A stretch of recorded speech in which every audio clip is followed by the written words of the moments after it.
গুৰুত্বপূৰ্ণ খবৰ সভ্য সমাজক লজ্জানত কৰা ভয়ংকৰ কাণ্ড সংঘটিত হৈছে এইখন অসমতে। এইবাৰ চিকিৎসকে ৰাজপথত এম্বুলেন্স ৰখাই তাণ্ডৱ লীলা চলাইছে। চূড়ান্ত অসভ্যালি কৰিছে এগৰাকী চিকিৎসকে। চিকিৎসকৰ কৰ্মকাণ্ড দেখিলে আপুনিও স্তম্ভিত হৈ পৰিব। কিয় চিকিৎসকগৰাকীয়ে জৰুৰীকালীন এম্বুলেন্স ৰখাই এই তাণ্ডৱ লীলা চলালে, প্ৰতিটো তথ্য দিয়াৰ চেষ্টা কৰিম। অত্যন্ত গুৰুত্বপূৰ্ণ খবৰ, ৰাজপথত জৰুৰীকালীন এম্বুলেন্স ৰখাই চিকিৎসকৰ তাণ্ডৱ। চিকিৎসকৰ অমানৱীয় কাণ্ডই জোকাৰিছে এইবাৰ ৰাজ্য। ৱাকিং জোনেৰে পাৰ হৈছিল ৰোগী কঢ়িওৱা জৰুৰীকালীন এম্বুলেন্সখন।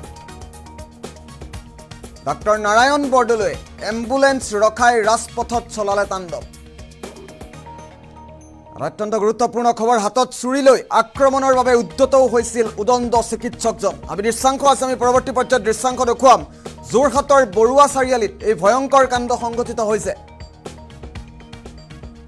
এম্বুলেন্সখনৰ ভিতৰত আছিল কণমানি ৰোগী, আৰু কণমানি ৰোগী থকা স্বত্তেও এম্বুলেন্সখন যাবলৈ দিয়া নাই। কাৰণ এটাই, সেইটো ৱাকিং জোন আছিল, আৰু ৰাজপথত জৰুৰীকালীন এম্বুলেন্সখন ৰখাই চিকিৎসকে তাণ্ডৱ চলাইছে।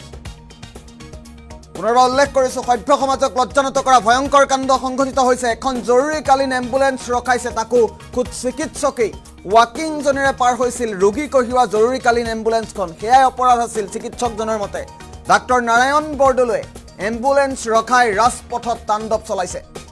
হাতত চুৰি লৈ আক্ৰমণৰ বাবে উদ্যত হৈছে উদণ্ড চিকিৎসকজন। দৃশ্যাংশ আহি পৰিছে, আমি পোনে পোনে দৃশ্যাংশ দেখুওৱাৰ চেষ্টা কৰিম। যোৰহাটৰ বৰুৱা চাৰিআলিত কি কাণ্ড সংঘটিত হৈছে দৃশ্যাংশ দেখুৱাইছোঁ। এইখন এম্বুলেন্স, এই জৰুৰীকালীন এম্বুলেন্সখন ৰখাই এম্বুলেন্সখনৰ ভিতৰত এগৰাকী কণমানি ৰোগীও আছিল। তৎসত্বেও এইগৰাকী উদণ্ড চিকিৎসকে ৰাজপথত এম্বুলেন্সখন যাবলৈ দিয়া নাই। এম্বুলেন্সখন ৰখাই উদ্ভট মন্তব্য। কিয় ৱাকিং জোনেৰে এম্বুলেন্সখন আহিছে তাক লৈ অদ্ভুত প্ৰশ্ন কৰিছে চিকিৎসকজনে। আৰু চিকিৎসক নাৰায়ণ বৰদলৈৰ কৰ্মকাণ্ড দেখি এতিয়া সভ্য সমাজ লজ্জিত হৈ পৰিছে। আমি এম্বুলেন্সৰ দৃশ্যাংশটো দেখুওৱাৰ চেষ্টা কৰিম। যোৰহাটত প্ৰকৃততে কি হৈছিল?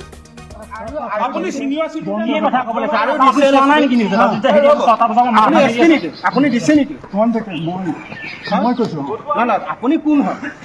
আপুনি কোন? মই যোনে নহওক, আপুনি এনেকুৱা আপুনি অভদ্ৰতাৰ পৰিচয় দি হয়তো আমি চব এটি ৰাস্তাৰ মালিক। আৰে মালিক হ'ল কি মালিক কথা ক'ব আহিছে? আপুনি কিনি লৈছে নেকি এইটো ৰাস্তা? এইবিলাক ফাল্টু কথা নক'ব দেই আপুনি। এম্বুলেন্সখন ৰখাই দিছে বা আচৰিত কথা। এম্বুলেন্সখন ৰখাই দিছে বা ইয়াত জইণ্ট ডিৰেক্টৰৰ কথা কৈছা নহয়, জইণ্ট ডিৰেক্টৰক মোৰ কথা ক'বা কৈছো।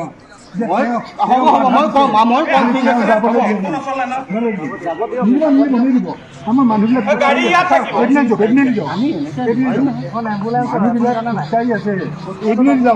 খোজকাঢ়াটো ইম্পৰ্টেণ্ট নহয়, এম্বুলেন্সখন ইম্পৰ্টেণ্ট নহয়। আমি ডিউটিতহে আছো, নোৱাৰে যাব।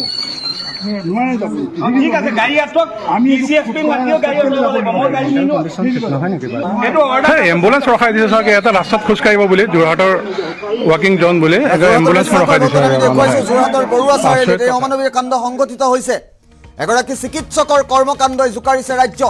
আমি দ্বিতীয়টো দৃশ্যাংশ দেখুওৱাৰ চেষ্টা কৰিম। আমি দুটাকৈ দৃশ্যাংশ একেলগে দেখুৱাম। যোৰহাটত আজি ৰাতিপুৱা কি হৈছিল দুটাকৈ দৃশ্যাংশ একেলগে দেখুৱাম। ৱাকিং জোনেৰে পাৰ হ'বলৈ লওঁতেই এম্বুলেন্সখন ৰখাই তাণ্ডৱ চলাইছে এইগৰাকী চিকিৎসকে।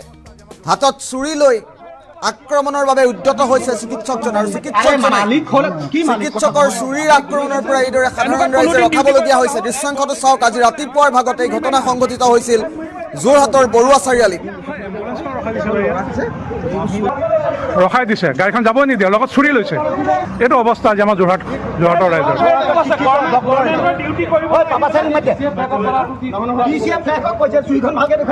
এনেকুৱাত কোনোদিন ডিউটি কৰিব নাহো।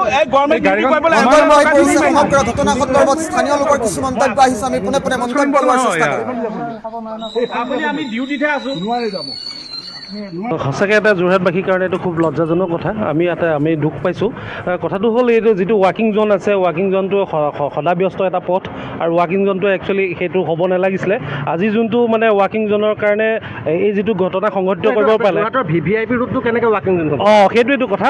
আগৰ আয়ুক্তগৰাকীয়ে মানে এইটো ৱাকিং জোন কৰিলে যথেষ্ট ব্যস্ত পথ। আমি এটা অনুৰোধ জনাওঁ, আপোনালোকৰ চেনেলৰ জৰিয়তে আহ্বান জনাম যে সেই ৱাকিং জোনটো এতিয়া বেলেগ এটা ৰাস্তালৈ মানে আকৌ হেৰি কৰক। যোৰহাট মেডিকেললৈ যোৱা মেইন ৰাস্তা, এয়াৰপৰ্টলৈ যোৱা মেইন ৰাস্তা সেইটো। হয়, নিশ্চিতভাৱে সেইটো সঁচা কথা।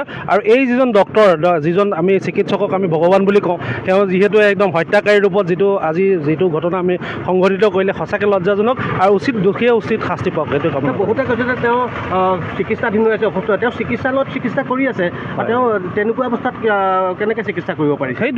সেইটো এটা আইনগতভাৱে তেওঁৰ ওপৰত বিহিত ব্যৱস্থা গ্ৰহণ কৰক। আৰু যদিহে চিকিৎসা কৰি আছে, এইটো এটা যথেষ্ট ভুল হৈছে, আৰু তেওঁ ভুল চিকিৎসা কৰি পেলাই মানুহ মৃত্যুমুখলৈ ঠেলিবও পাৰে বা মৰিবও পাৰে, এনেকুৱা ধৰণৰ কথা। এজন চিকিৎসকে এম্বুলেঞ্চ ৰখাটো, এম্বুলেঞ্চ কোনেও ৰাখিব নোৱাৰে, সদায় এম্বুলেঞ্চ আৰু জুই নোমোৱা গাড়ী কেতিয়াও ৰাখিব নোৱাৰে। তেওঁ মানসিকভাৱে তেওঁ সুস্থ নহয় চাগে, মই যতদূৰ সম্ভৱ ভাবিছোঁ। তেওঁ চিকিৎসা কৰি আছে, সেই গতিকে আইনী ব্যৱস্থা লওক, তেওঁ চাকৰি কৰ্তন কৰক চাকৰি, তেওঁ সেইটো কথা তেওঁৰ ওপৰত। অসুস্থ যদি চিকিৎসা কৰাৰ প্ৰয়োজন, চিকিৎসাৰ পৰা তেওঁ ডেফিনেটলি আঁতৰি থাকিব লাগিব। গতিকে জইণ্ট ডাইৰেক্টৰে বা আয়ুক্তগৰাকীয়ে এটা বিহিত ব্যৱস্থা লওক তেওঁ চাকৰিৰ ক্ষেত্ৰত। সেইটো জে বি কলেজৰ সন্মুখৰ ৰাস্তা, যোৰহাটৰ জিলা আয়ুক্তৰ ঘৰৰ সন্মুখৰ ৰাস্তা, সেইটো কেনেকৈ ৱাকিং হ'ব? হয়, এইটো মোৰ ফালৰ পৰা মই মোৰ ব্যক্তিগত মতামত এটা কথা কৈছোঁ, যিটো SP অফিচৰ আগৰ সন্মুখৰ ৰাস্তা, সেইটো ৱাকিং জ'ন কৰিলে ভাল হ'ব বুলি মই ভাবোঁ। আৰু এইটোৰ পৰা উঠাবলৈ জৰুৰী ইমাৰ্জেঞ্চি ৰোড এইটো। হয়, ইমাৰ্জেঞ্চি ৰোড, এইটো উঠাব লাগে, আৰু সেইটো আহ্বান জনাম আয়ুক্তৰ জৰিয়তে। অসমৰ মুখ্যমন্ত্ৰীকো যদি আহ্বান জনাব লাগে, আমি আহ্বান জনাম যে সেইটো। ছ'চিয়েল মিডিয়াত পূৰ্বে দেখিছোঁ, পূৰ্বেও সেই পথেৰে ৰোগী লৈ যোৱা গাড়ীক উভতাই পঠোৱা ঘটনা সংঘটিত হৈছে। হয়, নিশ্চিতভাৱে আমিও দেখিছোঁ। গতিকে সেইটো আইন প্ৰশাসন আছে, তেওঁলোকে ব্যৱস্থা কৰক, আমি ক'বহে পাৰোঁ। আমাৰ ফালৰ পৰা যিটো কৰণীয় আছে কৈছোঁ। আমি ষ্টেডিয়ামৰ পৰা এইপিনে গৈ পেলাই আপোনাৰ KB ৰোড হৈ গৰালি হৈ বৰুৱা চাৰিআলি হৈ সোমাই আহিছোঁ। অহাৰ পিছত তেওঁ গাড়ীখন ৰখাই দিলে, বোলে এইটো ৱাকিং জোন, গাড়ীখন চলাব মই বোলো আমি মাৰাথান ৰোড ডিউটি কৰি আছোঁ, গভৰ্ণমেণ্ট ডিউটি এটা ফ'ল' কৰি আছোঁ। তাৰপিছত বোলে নোৱাৰিবা হেৰি কৰিলে। তাৰপিছত কোনো পধ্যে মোৰ ছাৰ আছে, ছাৰেও ক'লে বোলে আমি এনেকৈ ডিউটি কৰি আছোঁ, আৰু গাড়ীখনৰ ভিতৰত দুজন পেচেণ্ট আছে, শিশু দুজন আছে, মানে ভৰিত দুখ পালে, আমি গাড়ীত লৈ আহিছোঁ। তাৰপিছত বোলে নাই কোনো পধ্যে আপোনালোকে এইপিনে যাব নোৱাৰিব, এইটো ৱাকিং জোন।